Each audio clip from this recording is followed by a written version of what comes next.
Hello friend, मैं Rajesh Shukla soldier defence academy में आपका स्वागत करता हूं।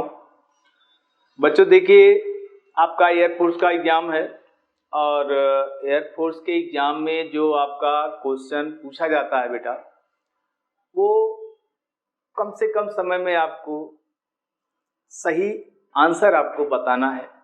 क्वेश्चन बहुत लेंदी नहीं होता, शॉर्ट ही होगा, ट्रिकी होगा। आपकी समझ, सोच, आपका धैर्य ही आपके काम आए। तो आप बिल्कुल घबराइए नहीं बेटा। मैं आपको एक मॉडल पेपर बताता हूं कि देखिए कि आपका पेपर कैसा आता है और आपकी तैयारी कैसी है। ठीक है बेटा, तो आइए स्टार्ट करते हैं हम लोग। एयरफोर्स के लिए आपका ये मॉडल पेपर, जिसमें आपकी तैयारी कैसी है और कैसे करनी है, वो मैं आपको बताता हूँ। ठीक बेटा, देखिए सबसे पहले आपका ये जो पहला क्वेश्चन है बेटा, वो आपके स्क्रीन पे दिखाई दे रहा होगा, उसको आप ध्यान से पढ़ें। सबसे पहले आपसे ये क्वेश्चन पूछा गया है कि गुप्त ऊष्मा का विमीय सूत्र क्या होगा, है ना। गुप्त ऊष्मा का विमीय सूत्र क्या होता है, यानी dimensional formula of latent heat का क्या होगा। तो अगर आप जानते हैं कि गुप्त ऊष्मा क्या होती है, तो देखिए पहले क्वेश्चन में गुप्त ऊष्मा के लिए Q is equal to M into L होता है। एल ही तो गुप्त ऊष्मा है, तो L is equal to Q upon M. Q क्या होता है बेटा, हीट है, एनर्जी है।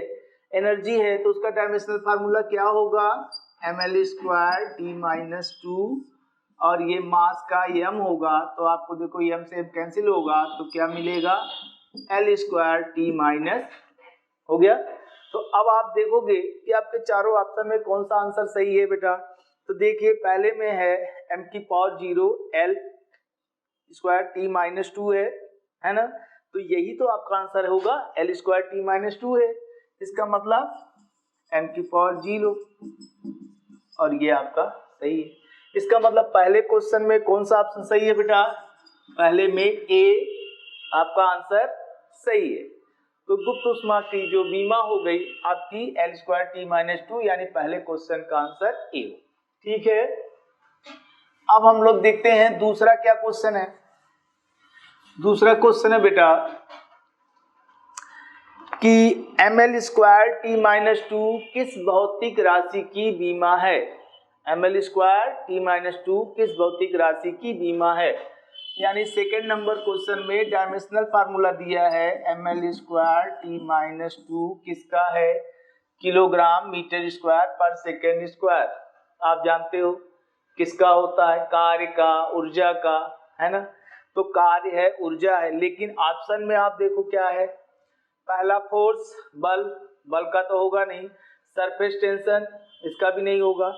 प्रत्यास्थता, इसका भी नहीं होगा। तो बचा क्या बेटा, बल आघूर्ण, बल आघूर्ण, टार्क, टार्क ही होगा। टार्क मीन्स क्या होता है, टार्क मीन्स होता है जैसे एफ डी होता है ना।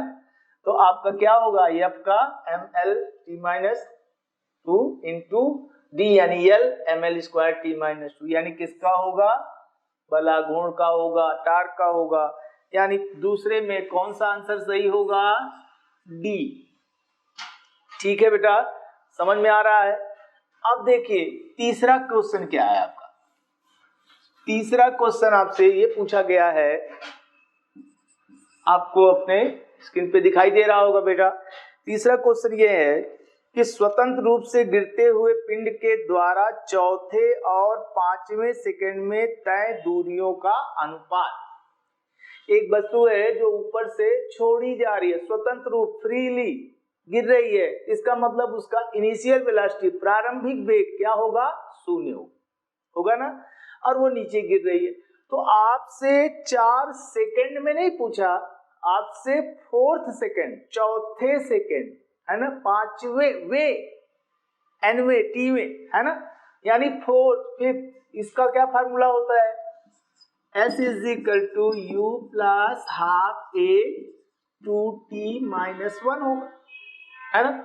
तो अगर यस वन करते हो और यहाँ u इज इक्वल टू 0 करते हो, ये t1 करते हो, तो क्या मिलेगा, S1 is equal to half A two T one minus one. तो S2 इज इक्वल टू क्या होगा, हाफ A 2T2 माइनस 1। तो S1 अपान S2 क्या होगा बेटा, 2T1 माइनस 1 और 2T2 माइनस 1। चौथे सेकंड की बात किया, 2 इंटू 4 माइनस 1 और 2 इंटू 5 माइनस 1, 8 माइनस 1 7 और 10 माइनस 1 9। यानी S1 और S2 में क्या रेशियो होगा, 7:9। तो इसका मतलब आपका तीसरे क्वेश्चन का कौन सा आंसर होगा, आप अपने आंसर में देखिए तो आपका दे रहा है 4 5 5 7 7 9 9 11, यानी सी होगा। यानी तीसरे का कौन सा आंसर सही है, सी सही है बेटा, है ना। जरा सा भी घबराने की जरूरत नहीं है, बस क्वेश्चन पे टारगेट कीजिए, ध्यान दीजिए। अगर गलती से आपने 4 सेकंड का फार्मूला लगा दिया तो ut plus half AT square हो जाएगा, है ना, और तब आप करोगे तो आपका आंसर चेंज हो जाएगा कि नहीं हो जाएगा। तो आपको क्वेश्चन में दिख रहा है चौथे और 5, तीसरे के बाद चौथे नंबर पे आते बेटा। चौथा नंबर क्वेश्चन है क्या, जरा उसको देखा जाए। 4 नंबर क्वेश्चन फोर्थ, उसको देखिए। कह रहा है कि दो बल जिनके समान परिमाण 5 न्यूटन है और ये 120 डिग्री के कोण पर कार्यरत है, इनका रिजल्टेंट परिणामी क्या होगा। F1 और F2 जिनके मैग्नीट्यूड सेम है ना, और उनके बीच का जो एंगल है 120 है, तो रिजल्टेंट क्या होगा। तो ये क्वेश्चन बहुत इंपॉर्टेंट है, जिसका आंसर आप बिना सॉल्व किए ही कर सकते हो, आप आंसर लिख दो। लेकिन फार्मूला तो बता देते हैं, आप देख क्लियर हो जाए। R इज इक्वल टू क्या होता है बेटा, a square plus B square plus 2ab cos theta होता है ना। अब देखो पहला भी आपका कितना है 5, दूसरा भी 5, 5 इंटू 5 और cos 120, तो आपका क्या होगा 5 स्क्वायर ये 2 इंटू 25 और cos 20 होता है कितना -1/2। तो जब -1/2 होगा तो 2 से 2 कैंसिल होगा, तो 5 स्क्वायर प्लस 5 स्क्वायर, अब -2 से ये 2 कैंसिल, ये आएगा माइनस आपका कितना हो गया 25, है ना। अब देखो आपके पास क्या बचा, 25 प्लस 25 माइनस 25 कैंसिल हो गया, ये आपका हो गया 5 न्यूटन। इसे अच्छी तरह से याद कर लो। अगर दो फोर्स हो, एक F1 और F2 दोनों 5 न्यूटन है और थीटा 120 है, तो रिजल्टेंट भी कितना आएगा 5 न्यूटन ही आएगा, ठीक है ना। तो इसका मतलब 4 नंबर 4 नंबर क्वेश्चन का कौन सा आंसर सही है, ए, यानी फोर्थ में आपका ए आंसर सही है, ठीक है बेटा। फोर्थ में कौन सा सही है, ए। अब आते हैं फिफ्थ नंबर, 5वें नंबर पे आते हैं और उसको भी देखते हैं कि क्या क्वेश्चन है। देखिए 5वें नंबर क्वेश्चन का, जेट इंजन किस सिद्धांत पर कार्य करता है। तो जेट इंजन के बारे में आप हमेशा पढ़ा होगा। जेट इंजन क्या होता है कि आगे जा रहा है, तो कैसे आगे जा रहा है, तो आप देखते हो कि उसमें क्रिया और प्रतिक्रिया हो रही है ना। इसका मतलब क्या है कि जेट इंजन संवेग संरक्षण के सिद्धांत पर कार्य करेगा। लेकिन कौन सा संवेग संरक्षण होगा, रेखीय संवेग, लीनियर, है ना।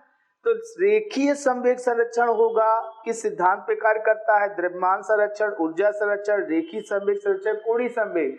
तो आपका आंसर कौन सा होगा, सी होगा, रेखीय संवेग संरक्षण। जेट इंजन किस सिद्धांत पे कार्य करता है, तो रेखीय संवेग संरक्षण यानी सी। यानी 5वें नंबर में आपका कौन सा आंसर सही है, सी। 6 नंबर, अब न्यूटन का तीसरा नियम किसके समतुल्य है। तो न्यूटन्स थर्ड लॉ, एक्शन का रिएक्शन होता है, ये मैंने बताया। अभी जेट इंजन के बारे में भी मैंने वही बताया। इसका मतलब है कि रेखीय जेट इंजन तो रेखीय संवेग संरक्षण के सिद्धांत पे कार्य करता है, और न्यूटन का तीसरा नियम जो है वो कौन सा सिद्धांत तब होगा, क्रिया प्रतिक्रिया हो रहा है तो रेखीय संवेग संरक्षण ही तो होगा। तो इसका मतलब है कि न्यूटन का थर्ड लॉ आपका डी ऑप्शन सही होगा, रेखीय संवेग संरचना। यानी छठवें में आपका 6 नंबर में आपका आंसर कौन सा सही होगा, डी, है ना। अब आते हैं 7 नंबर। 7 नंबर क्वेश्चन देखो बेटा, 7वें नंबर में क्या है कि 150 ग्राम की एक गेंद है और 20 मीटर पर सेकंड स्क्वायर के त्वरण से गतिमान है।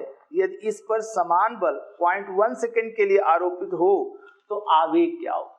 इंपल्स, आवेग मीन्स क्या होता है, आवेग का मतलब कोई फोर्स बहुत कम समय के लिए लगा, है ना। तो आवेग का मतलब ही होता है आवेग, यानी इंपल्स का मतलब F इंटू डेल्टा टी होता है कि नहीं।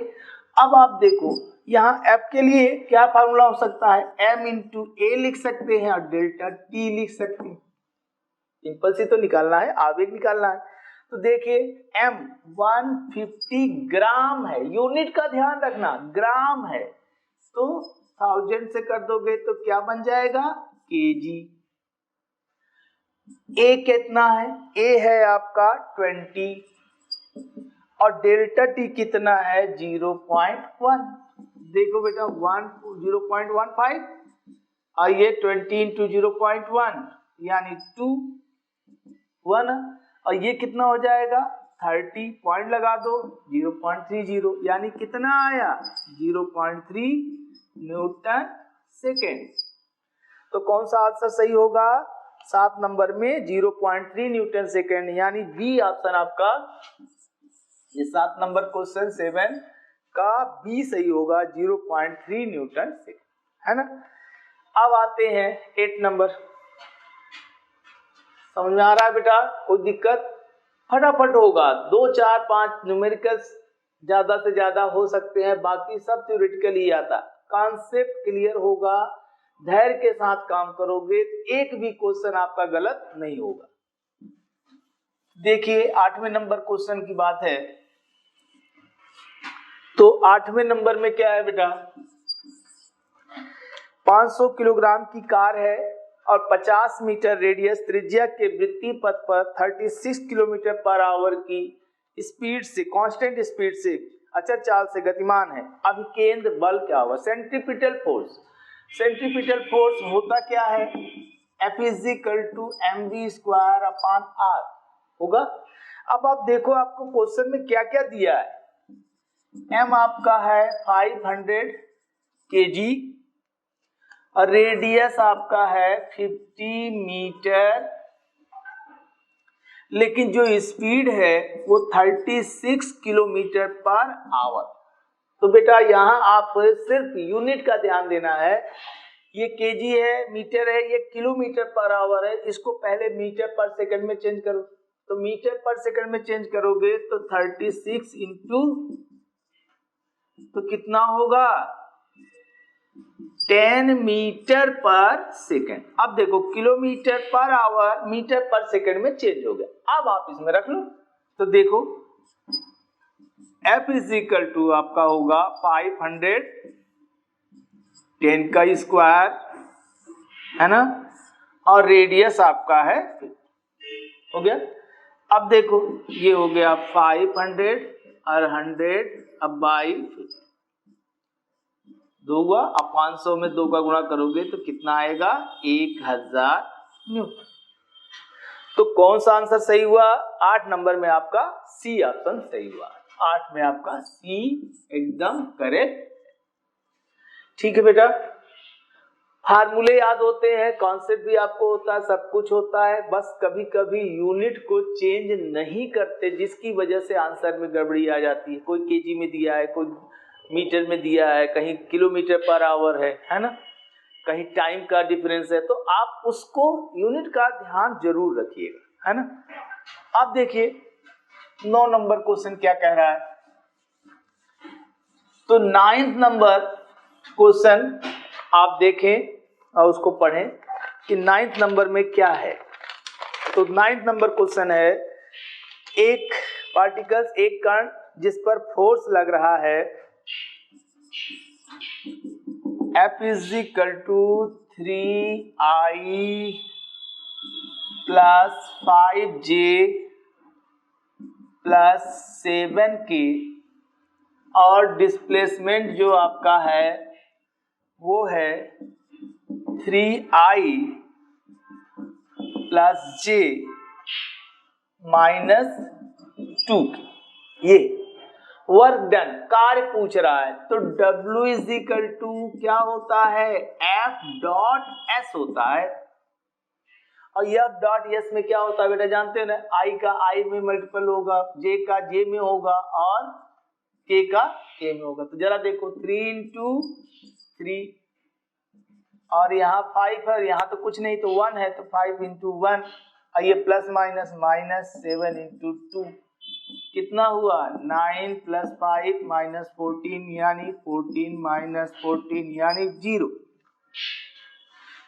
क्लियर है? तो यानी वर्क डन क्या होगा, किया गया कार्य शून्य होगा। यानी कौन सा आंसर सही होगा, ऑप्शन आप देखो डी नंबर में आपका 0 दिया हुआ है, यानी 9 में कौन सा सही होगा, डी ऑप्शन सही है ना। तो 9 नंबर के बाद अब हम आते हैं 10 नंबर। तो 10वें नंबर को क्वेश्चन को आप पढ़ें, ध्यान से पढ़ें और फिर देखें क्या है। कह रहा है 4 kg और 9 kg के पिंड की गतिज ऊर्जा समान है, काइनेटिक एनर्जी सेम, तो उनके संवेगों में क्या अनुपात होगा, है ना। तो बेटा आप ये जानते होंगे, कॉन्सेप्ट पढ़ाया गया होगा कि गतिज ऊर्जा और रेखीय संवेग में क्या संबंध है।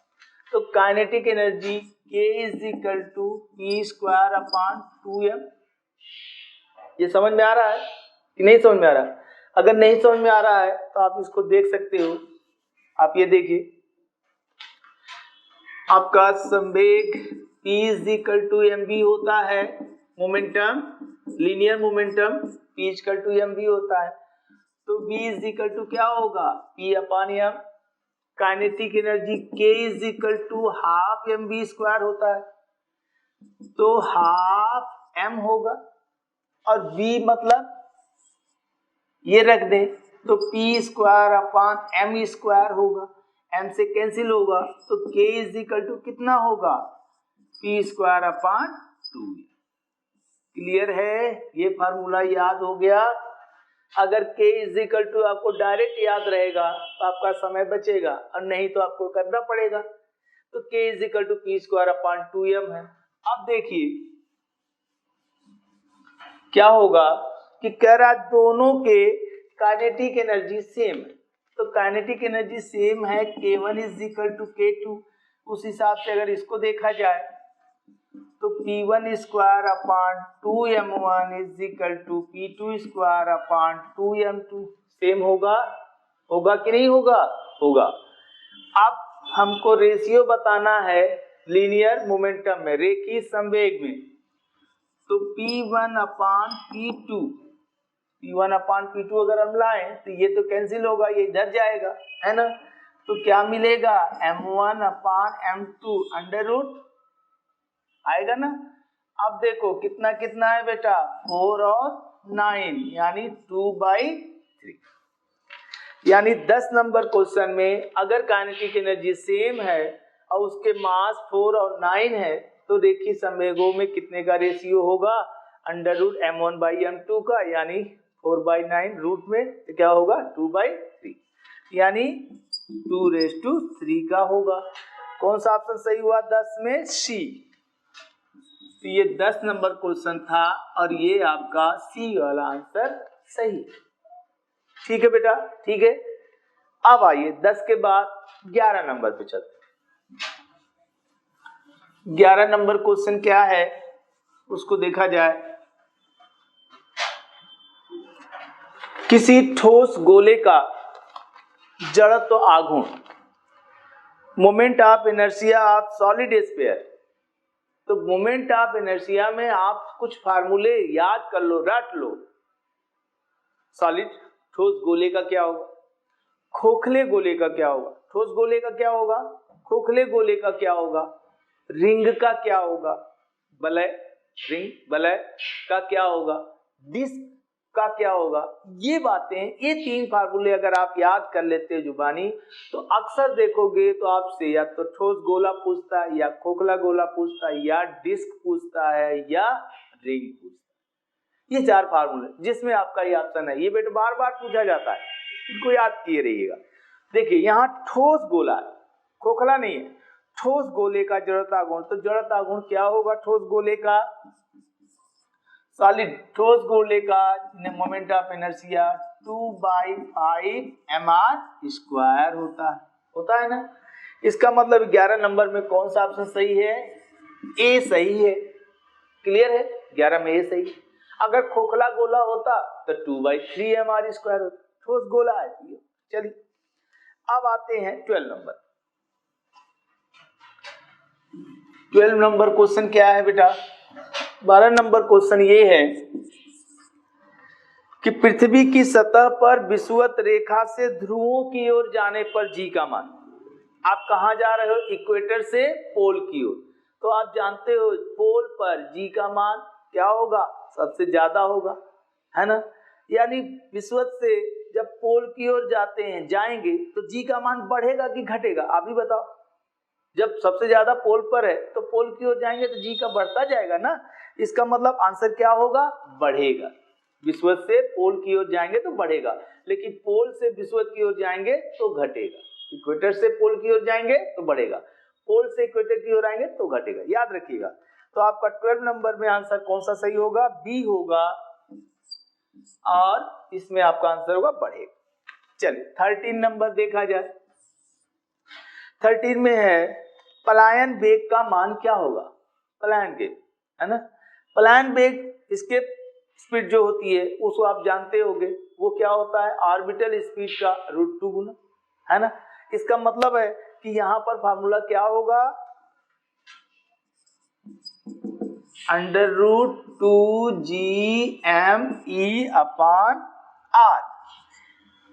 जी अगर 2 छोड़ दें, gme/r तो ऑर्बिटल हो जाएगा, और √2 कर दें तो स्केप हो जाएगा।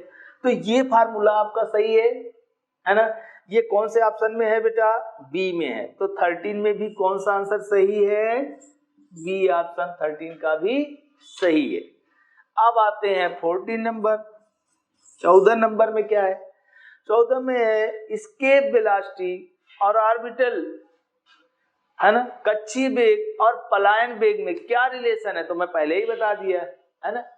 पलायन वेग v is equal to √2 into orbital speed, कक्षीय वेग का √2 गुना होता है। ये ऑप्शन किस में मिल रहा है आपको, 14 में भी कौन सा आंसर सही है, बी वाला सही है। 14 हो गया। चलिए अब आपका आया 15 नंबर। 15 नंबर क्वेश्चन जरा ध्यान से देखा जाए, वो इलेक्ट्रिक फील्ड में सर्किट का क्वेश्चन है ना। तो आप कभी भी सर्किट को देख करके उलझिए नहीं, बल्कि सर्किट को सुलझाइए। तो आपके सामने जो फिगर ये दिख रहा है आर आर आर करके, ये एक व्हीट स्टोन ब्रिज है। देखने में आपको कंफ्यूजन कर रहा होगा, लेकिन ऐसा है नहीं। अगर आप उसको देख रहे हो और ए को आप एक साइड में लाते हैं, ए पॉइंट अगर आप खींच के इधर लाते हैं तो आपको ये इस तरीके से दिखेगा, और ये, और जैसे ही आप ये सॉल्व कर पाएंगे आपका आंसर क्लियर हो जाएगा। देखिए R R R R R, वो सर्किट को आप ए को यहां से पकड़ के इधर लाते, तो देखिए आर आर का रेशियो, आर आर का रेशियो आपका इक्वल है ना। तो यह बैलेंस ब्रिज है, संतुलित व्हीट स्टोन सेतु है, जिससे इसमें कोई करंट पास नहीं होगी, इसको प्लस करने की जरूरत नहीं। ये दोनों सीरीज में है, ये दोनों सीरीज में है, और ये पैरेलल है। तो कितना होगा बेटा, आर प्लस आर सीरीज में है तो 2r, और ये देखो r प्लस r यानी 2r। अब 2r और 2r पैरेलल समांतर में है, तब क्या आंसर होगा, 1/2r plus 1/2r is equal to 2/2r is equal to 1/r, यानी r dash is equal to r। Clear है? दिख रहा होगा। आसान क्वेश्चन है, लेकिन आपकी जरा सी गलती आपको महंगी पड़ जाएगी, इसलिए आप जरा ध्यान से। इसका मतलब है कि रिजल्टेंट जो रेजिस्टेंस होगा, समतुल्य प्रतिरोध जो होगा वो R होगा, और वो कितने नंबर में है? 15 नंबर का क्वेश्चन का ऑप्शन देखें तो C में R है। इसका मतलब है कि ये जो 15 नंबर क्वेश्चन है उसका आंसर क्या होगा? C होगा। 15 नंबर क्वेश्चन का आंसर C। चलिए आगे बढ़ते हैं बेटा। अब देखिए 16 नंबर क्वेश्चन। 16 नंबर क्वेश्चन में क्या है कि रेजिस्टेंस के बारे में ही है। कहता है कि एक तार का रेजिस्टेंस 6 ओम है, इसे दो भागों में काट कर पैरेलल जोड़ा जाता है, समांतर जोड़ा जाता है, तो प्रतिरोध क्या होगा?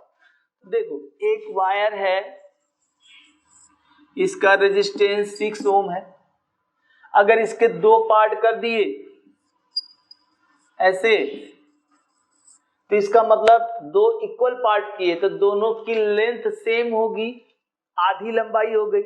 सिर्फ लंबाई आधी हुई है, उसकी मोटाई, उसका क्रॉस सेक्शन एरिया हाफ नहीं हुआ, उसकी लेंथ आधी हुई है, तो रेजिस्टेंस हाफ हो जाएगा। यानी तब क्या होगा? ये 3 ओम और ये 3 ओम, दो पार्ट बन गए। अब इनको पैरेलल जोड़ दिया गया, तो नया रेजिस्टेंस क्या होगा? 1/3, 1/3, 2/3, यानी R इज इक्वल टू 3/2, यानी 1.5 ओम। आंसर आ गया। यानी 16 नंबर में कौन सा ऑप्शन सही है? ए। ये आपका कौन सा क्वेश्चन था? 16 नंबर, और इसका आंसर कौन सा सही है? ए। 16 नंबर में ए सही है। अब आते हैं 17 नंबर क्वेश्चन।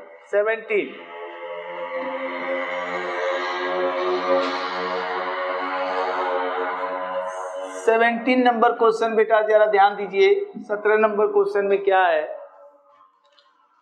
ध्रुवों का नमन कोण का मान क्या होगा? आप पढ़े होंगे मैग्नेटिक फील्ड में, है ना, डीप एंगल।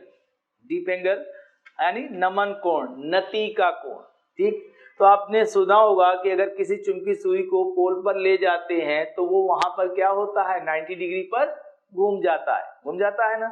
और इक्वेटर पे ले जाते हैं तो वो अक्ष के पैरेलल ही रहता है। इसका मतलब है कि ध्रुवों पर जो नमन कोण होगा वो कितना डिग्री होगा? 90 डिग्री। यानी 17 नंबर का आंसर क्या होगा? 17 नंबर में बी होगा, 90 डिग्री। कितना होगा? 90 डिग्री। आइए 18 नंबर क्वेश्चन देखते हैं। 18 नंबर क्वेश्चन बेटा आसान होते हैं, परेशान होने की जरूरत नहीं। यहां दिया है delta 10t² minus 15t plus 250 हो तो t इज इक्वल टू 3 पर विद्युत वाहक बल क्या होगा? विद्युत वाहक बल क्या होगा? तो इसका मतलब है कि आपसे ईएमएफ पूछ रहा है ना। ठीक, इसको आपने कहाँ पढ़ा होगा? फैराडे लॉ पढ़ा होगा, है ना। तो वहां आपने क्या पढ़ा था कि जो ईएमएफ होता है E is equal to minus d∅/dt होगा। अब आपके सामने क्लियर है d/dt ऑफ फाई या डेल्टा, तो कितना है? 10t² माइनस 50t प्लस 250, है ना। अब आप इसको डिफरेंस कर दो तो कितना हो जाएगा? देखो, ये आपका होगा 10 इंटू 2 20t माइनस 50 प्लस 0, यानी माइनस 20t माइनस 50। और t की वैल्यू कितना? 3 सेकेंड। अब जब t की वैल्यू आपका 3 सेकेंड दिया हुआ है तो रख दो यहाँ, तो माइनस 20 इंटू 3 माइनस 50, या 60 माइनस 50 यानी माइनस 10 वोल्ट, है ना। तो आपके आंसर में चार ऑप्शन ध्यान से देखो, -190, -10, +10, 190। तो अब माइनस प्लस का भी ध्यान देना होगा। अब हमारा आंसर यहाँ पे 10 तो 2 दिया है, बी में भी है 10, सी में भी 10 है, लेकिन बी में -10 है और सी में +10 है, तो आंसर कितना है? -10 वोल्ट आया है ना। इसका मतलब है आपका 18 में कौन सा आंसर सही होगा? बी। सी नहीं सही होगा, बी सही होगा, -10 वोल्ट, है ना। चल, समझ में आया? फाई या डेल्टा है उसका डिफरेंशिएशन कर दो और उसके बाद उसमें टी की जो वैल्यू दे रहा है उसको पुटअप कर दो, बस आंसर आ जाएगा, है ना। और ये आप फार्मूला कहां से आया, ये तो आपने पढ़ा ही होगा ना। चलिए, प्रेरण के चैप्टर में आपने सब फार्मूले पढ़े होंगे, है ना। अब आते हैं 18 के बाद आपका क्वेश्चन है 19 नंबर, और 19 नंबर क्वेश्चन है क्या, आप अपने स्क्रीन पर देख रहे होंगे। कार के ड्राइवर के पास पीछे आने वाली गाड़ियों के लिए किस दर्पण का प्रयोग किया जाता है ना। तो बेटा कभी आप कंफ्यूज हो जाते हो कि उत्तल दर्पण होता है कि अवतल होता है, कॉन्वेक्स होता है कि कॉनकेव होता है, तमाम समस्याएं है ना, ये होता है। मेरी एक बात समझ लो, ड्राइवर अपने पास में जो मिरर रखता है वो किस लिए रखता है? वो पीछे आने वाली गाड़ियों को देखने के लिए रखता है कि जो साइड लेना है तो पीछे से कोई गाड़ी आ रही है, कितनी डिस्टेंस पे हम साइड ले सकते हैं कि नहीं ले सकते हैं, मोड़ सकते हैं कि नहीं मोड़ सकते, यही ना। तो याद रखना, दर्पण में अगर आपको सीधा पिक्चर देगा, अगर सीधा दिखना होगा तभी तो आप समझ पाओगे। कॉनकेव मिरर में क्या होता है, कैसा प्रतिबिंब बनता है? उल्टा भी बनता है, सीधा भी बनता है, छोटा भी बनता है, बड़ा भी बनता है, सीधा भी बनेगा। लेकिन उत्तल दर्पण में क्या हो, उत्तल दर्पण में कैसा प्रतिबिंब बनता है? तो उत्तल दर्पण में आपने देखा होगा कि कैसा प्रतिबिंब बनता है, सीधा बनता है ना, हर समय सीधा बनता है, छोटा बनता है। जब हर समय सीधा बनेगा तो हमको कौन सा दर्पण चाहिए? हमको वही चाहिए जिसमें सीधा बने। सीधा किसमें बनेगा? उत्तल दर्पण, है ना। यानी 19 नंबर का आंसर क्या होगा? बी। कार का जो ड्राइवर होता है वो अपने बगल की सीट में देखने के लिए कौन सा दर्पण यूज करेगा? उत्तल दर्पण। मरीचिका का आभास कैसे होता है, मिराज कैसे बनती है? तो आप इसको तो जानते ही होंगे, लाइट का क्वेश्चन है ना। पूर्ण आंतरिक परावर्तन, टोटल इंटरनल रिफ्लेक्शन जो होता है, पूर्ण आंतरिक परावर्तन की घटना से मरीचिका बनता है ना। इसे आप याद रखिएगा। तो ये आपका हो गया 20 नंबर में कौन सा आंसर सही होगा? बी ऑप्शन आपका सही होगा।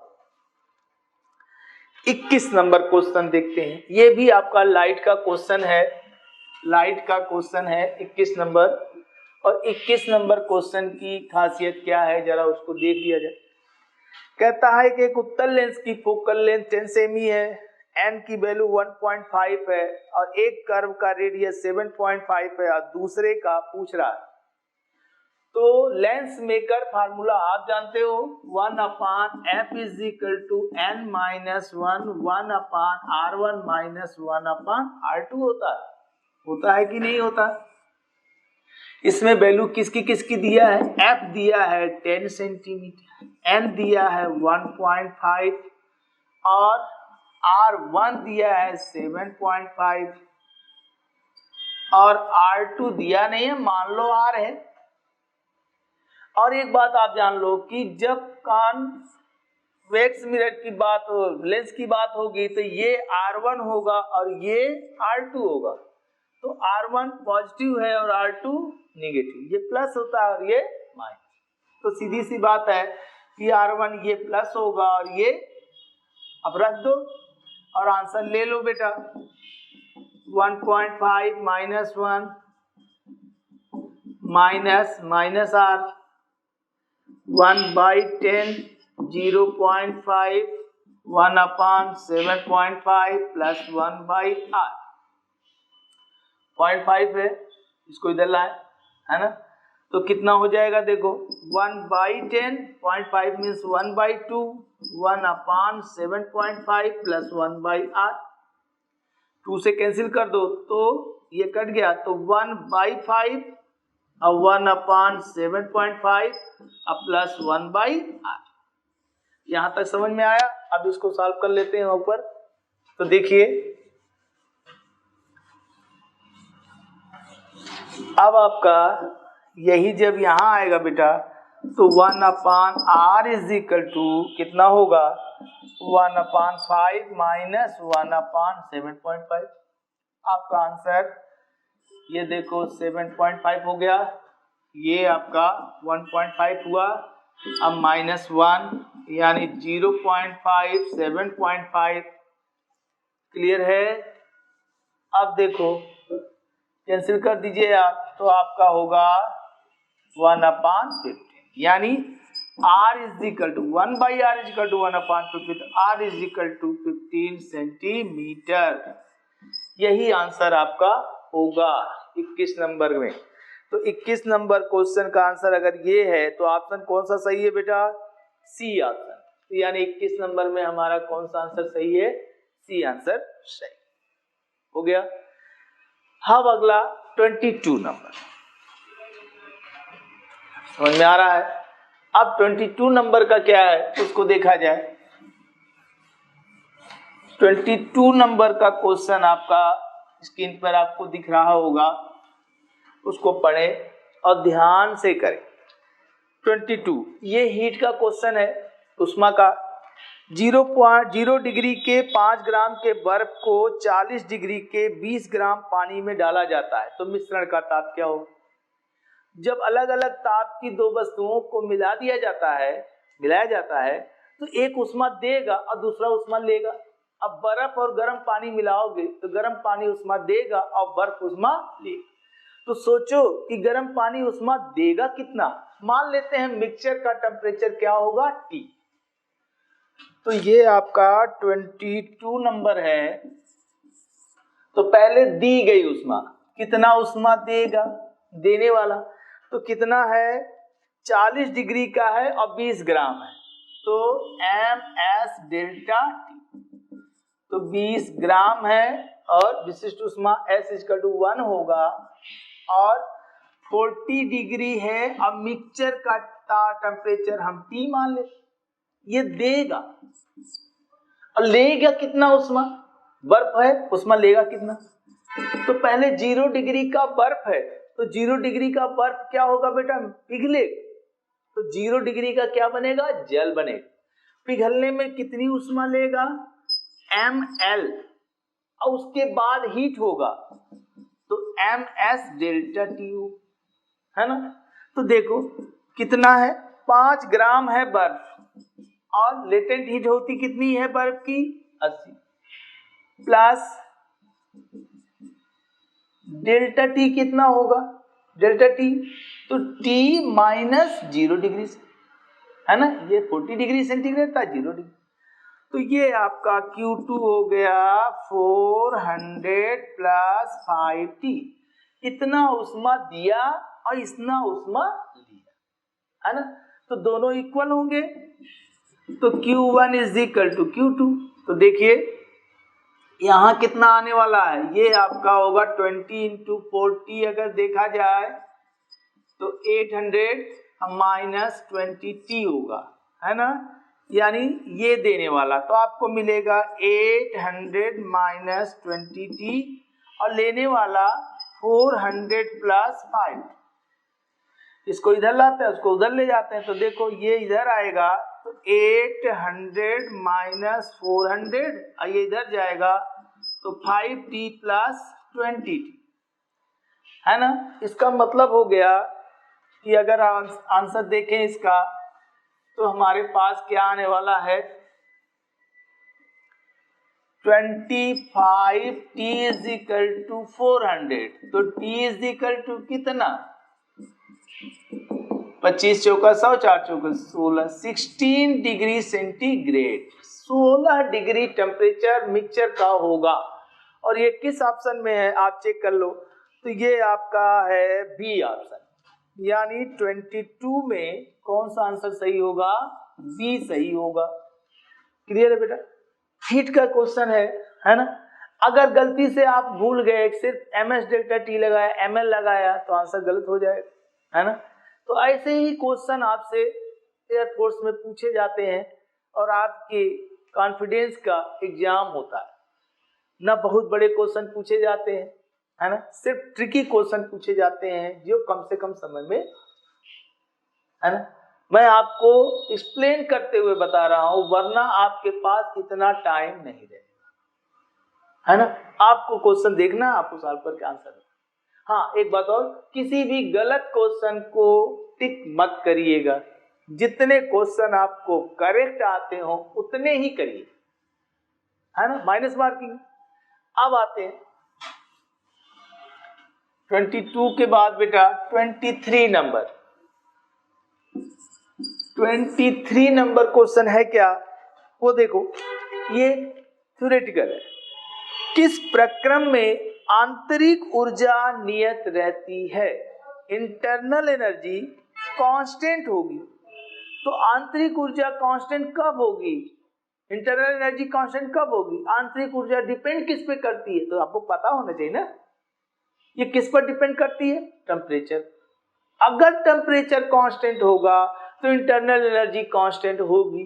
और टेम्परेचर कांस्टेंट किस प्रोसेस में, किस प्रक्रम में होता है? टेम्परेचर कांस्टेंट होगा समतापी प्रक्रम, समतापी आइसोथर्मल। तो आप देखो, पहला है रुद्धोष एडियाबेटिक, और दूसरा है सम आयतनिक, तीसरा है समदाबित। यहाँ वॉल्यूम आयतन कांस्टेंट है, यहाँ प्रेशर कांस्टेंट है ना।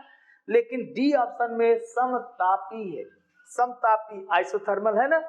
तो समतापी प्रक्रम में ताप टेम्परेचर कांस्टेंट होगा, इसलिए इंटरनल एनर्जी भी कांस्टेंट होगी। तो 23 का आंसर कौन सा सही होगा? डी ऑप्शन सही होगा, 23 में डी। अब आते हैं 24 नंबर। ये बहुत इंपॉर्टेंट क्वेश्चन है और सारे एग्जाम में पूछा।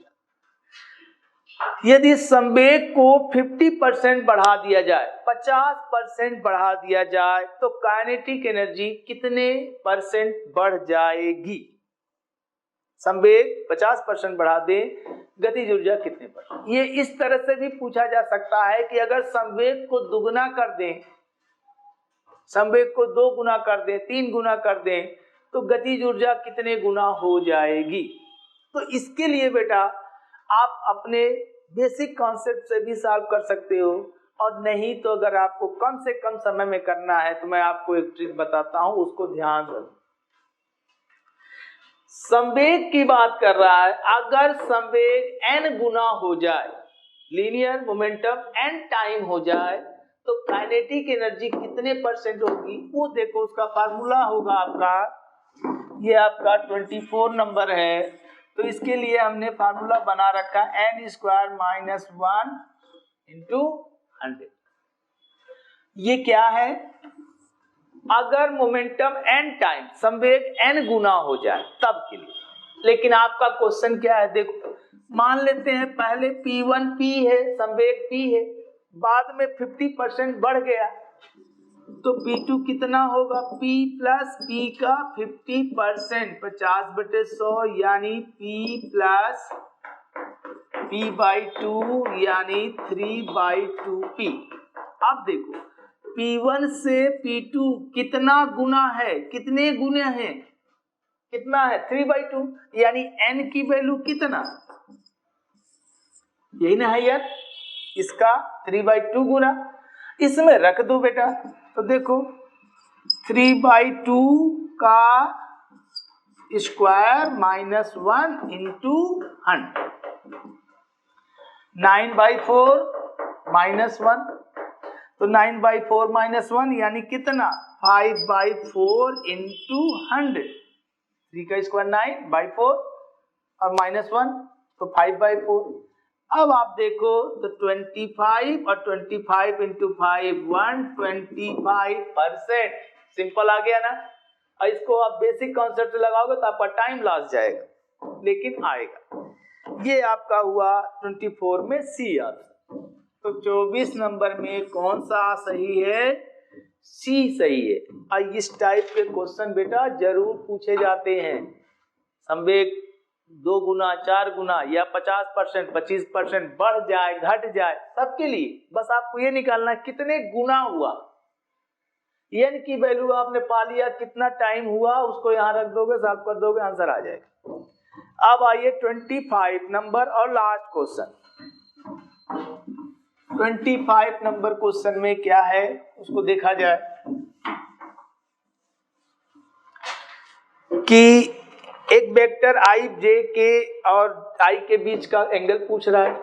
तो हम लोग जानते हैं कि a dot b is equal to A B cos theta और cos theta is equal to a dot b upon mod of a mod of b, यही होगा। आपके सामने i j k और i है, i j k a है और i b है, तो इसका a डॉट b निकालें। तो देखो i का सिर्फ i में मल्टीपल होगा तो यानी 1 इंटू 1 होगा और बाकी सब 1 इंटू 0 प्लस 1 इंटू 0 होगा। मॉड ऑफ a तो 1 1 1 है यानी √3 होगा और b का i है तो 1 होगा। तो आप देखो ये 0 हो गया, ये 0 हो गया, ये 1 है तो यानी 1/√3 हुआ, यानी cos थीटा इक्वल टू 1/√3 है, यानी theta is equal to cos inverse 1/√3 होगा, जो हमारे किसी ऑप्शन में नहीं है, ए बी सी में तो नहीं है, यानी डी हो सकता है, इनमें से कोई नहीं। जो आप 3 ऑप्शन दिए हैं वो तो नहीं होंगे, cos इनवर्स में आ रहा है कुछ और होगा। इसका मतलब 25 नंबर में कौन सा आंसर सही होगा? 25 नंबर में आपका आंसर होगा डी।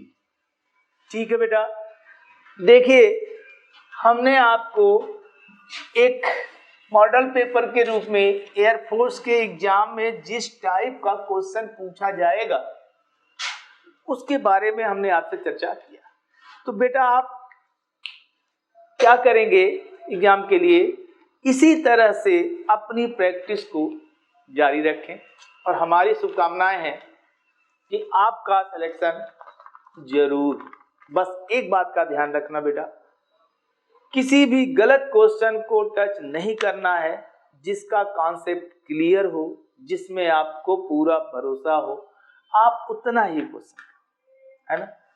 ये बात माने नहीं रखता, अगर आपका गलत हो रहा है तो हो सकता है और लोगों का भी गलत हो। आपको कम आ रहा है, क्वेश्चन संख्या कम हो रही है तो लोगों का भी हो सकता है ना। लेकिन आप अपने आप पे भरोसा रखो, जितना आता है उतना करके आओ, ठीक है। नंबर से मत जाओ कि यार इतने में क्या होगा, 10-20 क्वेश्चन बढ़ा दो, बढ़ा मत दो, जितना आपको आता है उतना आप करिए और हमारा विश्वास है कि आपका सिलेक्शन जरूर होगा। ओके बेटा, ऑल द बेस्ट।